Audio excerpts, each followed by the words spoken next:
할렐루야. 오늘 하루도 새 생명의 하루를 허락하신 성삼위 하나님의 선하심이 여러분과 함께 하시기를 바랍니다. 오늘은 이사야서 46장 1절로 13절의 말씀을 가지고 벨과 느보의 무용성이라는 주제로 우리가 묵상한 큐티 내용을 나누어 봅니다. 본문 5절에 보게 되면은 너희가 나를 누구에 비기며 누구와 짝하며 누구와 비교하여 서로 같다 하겠느냐라는 여러분 말씀이 나옵니다. 이것은 그 누구도 이스라엘을 이렇게까지 사랑하지 않았음을 알려주는 것이지만은 하나님은 이스라엘에게 무엇과도 비교되지 않는 큰 은혜와 사랑을 제공해 주신 분이 아니겠느냐 이 말씀입니다. 그럼에도 불구하고 이스라엘이 하나님을 외면하고 배반하는 행동은 이해할 수가 없고 참으로 비극적이 아닐 수가 없습니다. 이제 본문 1절로 4절을 우리가 살펴봅니다. 이사야는 여기서도 여호와 하나님과 바벨론의 우상에 대해서 다시 한번 비교하면서 강조하고 있습니다. 유다와 바벨론의 관계, 그 관계에 있어서 그 신으로 비교해 볼 때 유다는 유일신 여호와를 섬기고 있는 반면에 바벨론은 우상을 섬기되 벨과 느보를 섬겼습니다.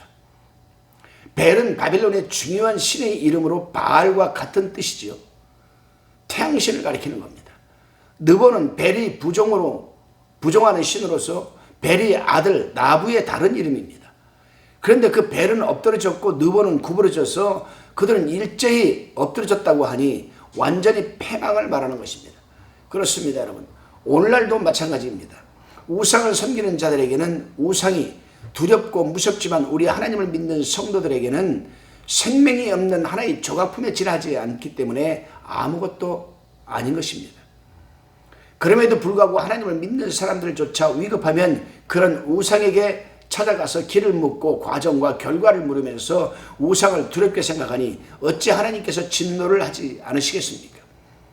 하나님은 본문 3절에서 야곱 집이요 이스라엘 집이 남은 모든 자여라고 부르십니다.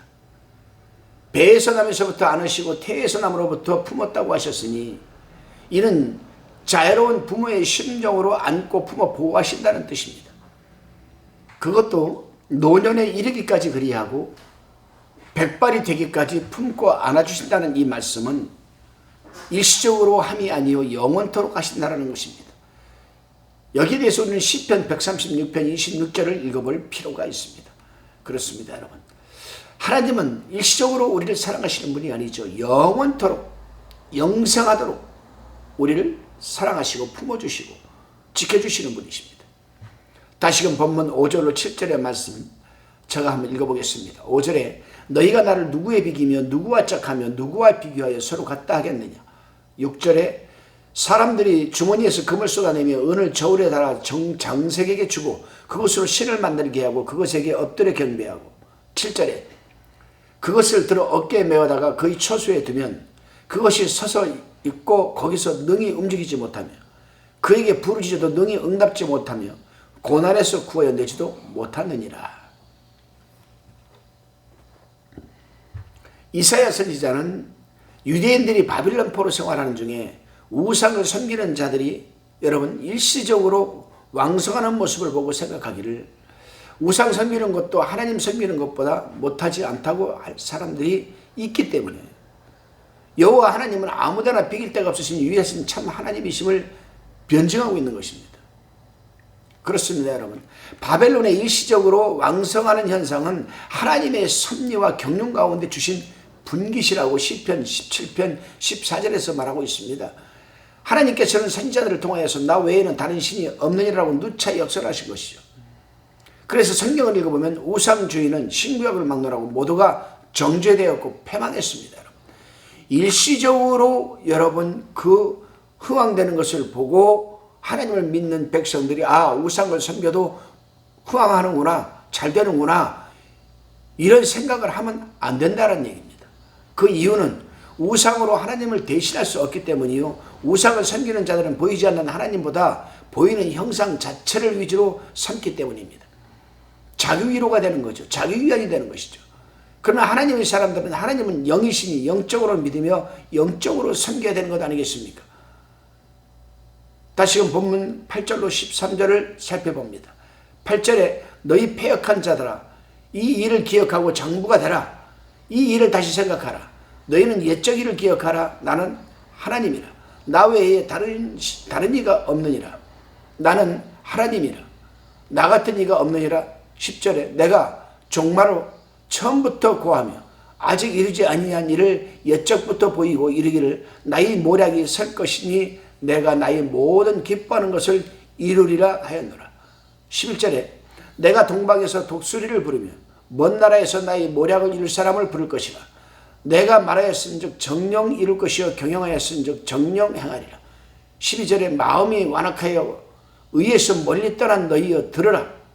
13절에 내가 나의 의를 가깝게 할 것인즉 상고가 멀지 아니하니 나의 구원이 지체치 아니할 것이라. 내가 나의 영광인 이스라엘을 위하여 구원을 시온에 베풀리라. 아멘. 이사야 선지자의 간절한 호소에도 불구하고 이스라엘 중에는 아직 마음이 완고하고 패역한 자들이 있어서 그들에게 경고를 하는 말씀입니다.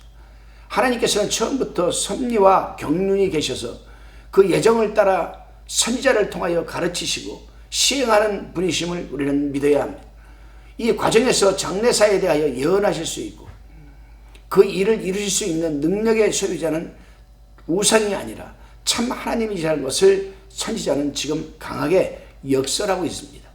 여기서 우리가 생각할 것은 하나님께서는 마음이 완악한 자를 버리지 아니하시고 어디까지나 찾으신다라는 사실입니다. 하나님은 우리가 아직 죄인 되었을 때에 오셔서 우리를 대신하여 죽기까지 하신 분이십니다. 그렇습니다. 사람은 하나님과 멀어지기를 힘쓰나 하나님은 우리와 가까워지기를 원하시는 그런 자비로우신 하나님이십니다.